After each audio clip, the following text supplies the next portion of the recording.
We'll guide you through how to blur text in DaVinci Resolve.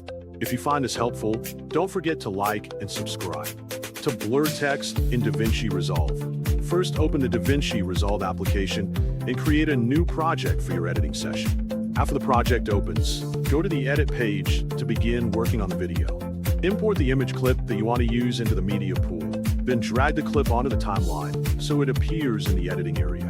Make sure the clip is positioned properly on the timeline before continuing. If the clip duration is too short for the effect you want to create, extend the clip length by dragging the edge of the clip.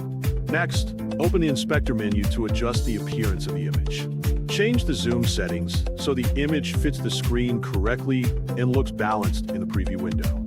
If the image appears too high or too low, adjust the Y position until it's properly aligned. If the image is too far to the left or right, adjust the X position to center it correctly.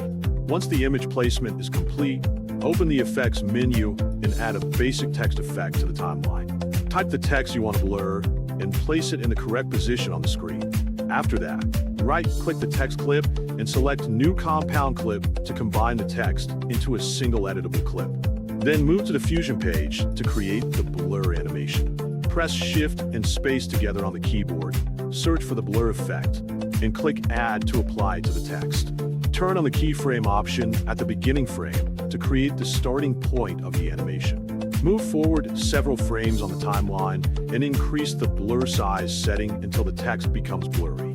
This will create a smooth blur animation effect over time.